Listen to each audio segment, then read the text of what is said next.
guys, it's Mark here from Street Effects TV.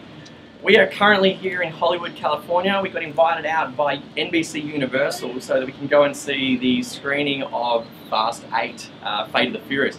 We actually got to see that last night, and not only that, but we got to meet some of the cast from the movie. Now, something that to me is going to be even cooler than that, today, like it's 9 now, but a little bit later on today, we're heading down to the garage of the place that builds the cars for the movie. And not only this movie, but several other movies, Death Race, and there's a giant list of them.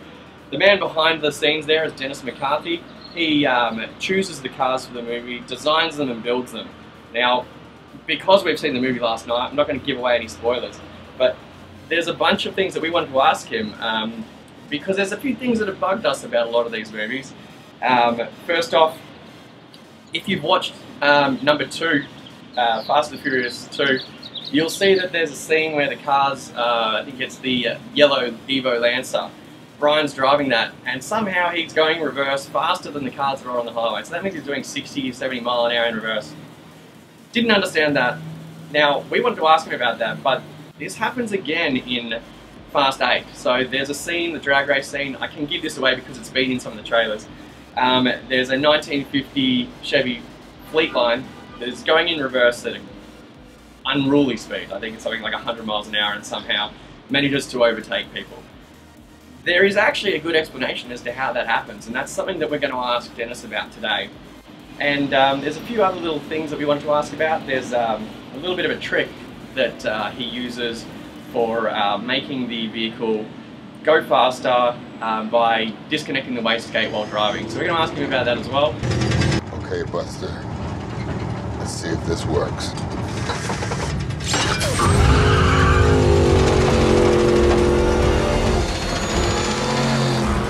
It's impossible! And on top of that, we're just going to ask him some details about the Chevy. And in another video, we're going to go talk about some of the other cars that are in the movie. I think the first one that we're going to do is there's the ICE Charger. So make sure you look out for that video. And then we'll be releasing this video probably tomorrow. So have a look at those on our YouTube channel, Street Effects TV. But for now, let's go get in the car and go get down to vehicle effects. See you there.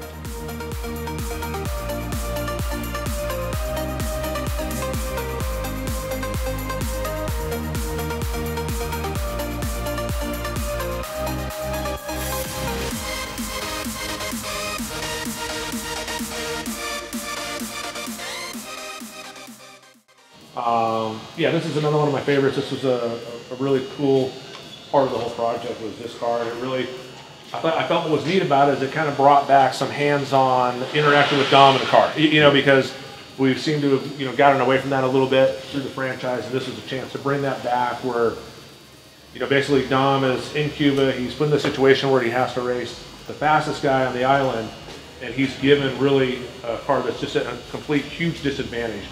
Basically the slowest street racer around the island. Luckily the car did have a turbo. Story-wise, the turbo kit is something that they, got out of a salvage or off of a marine, off of a boat situation.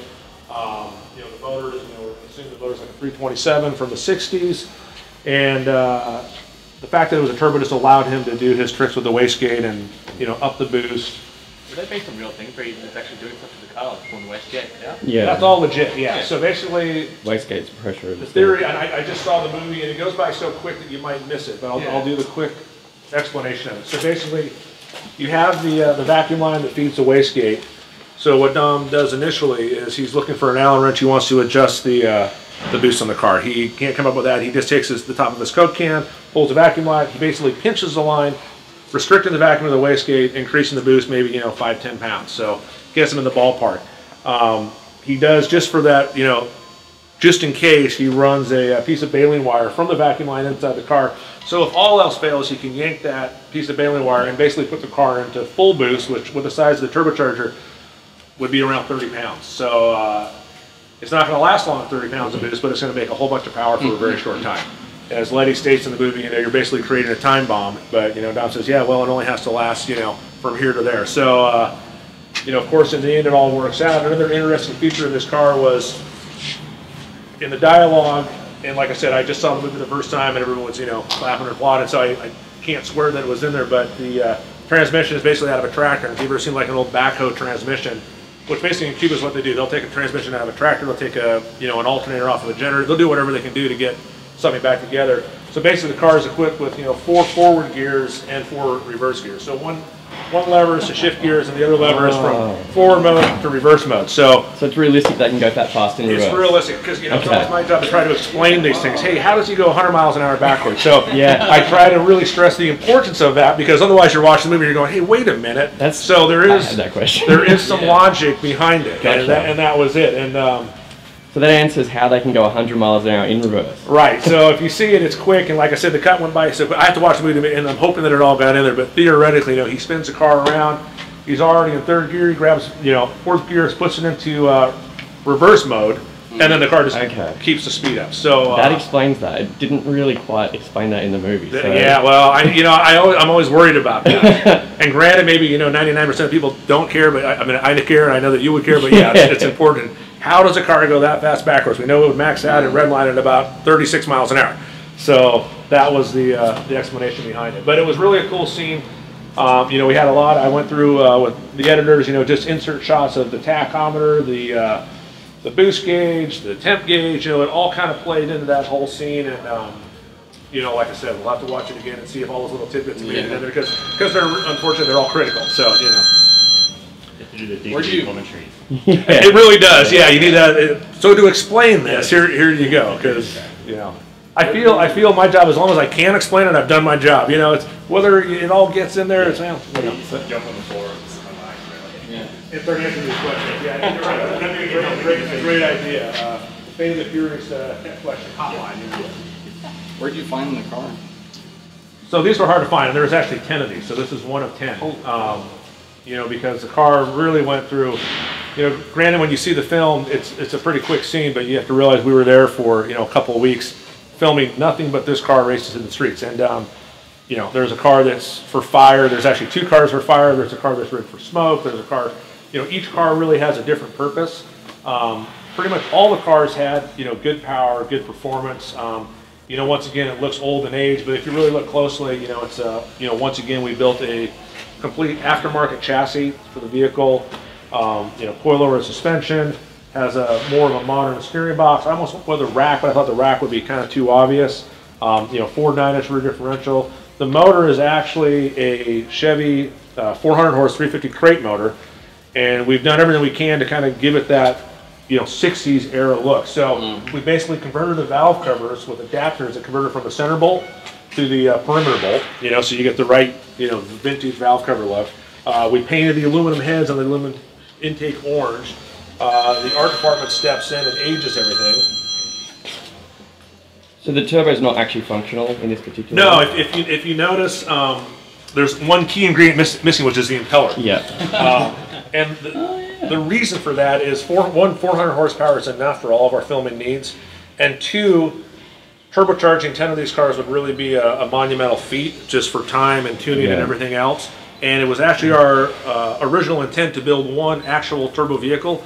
But as usual, we were literally taking these cars out of the shop. I would do one burnout up and down the street.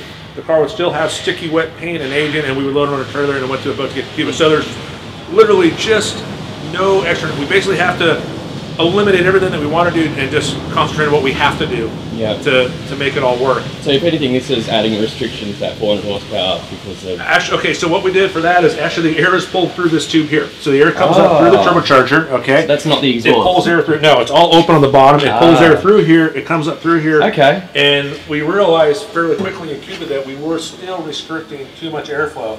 So we basically cut a hole in the back and put a little piece of mesh on the back of our hat to pull the additional air. And once we did that, it brought it right back to full power. So we felt we weren't. Well, the trick to me, it actually looks pretty legit, except for the no impeller. But I didn't notice that it was the whole thing's just an intake, basically. It is exactly. So yeah, so I do everything I can to make it look 100% correct. But there's always a little bit of movie magic, behind the build to make it all work and get us through our and the same thing with shooting too. It's like we have limited time to build the cars. We have limited time to shoot the sequence, and there's no time for any mechanical failures. We just absolutely can't have it because 15 minutes can make the difference between getting the day or not getting the day. So we build the cars with reliability and safety being the #1, aspect and, goal to accomplish and make it all happen.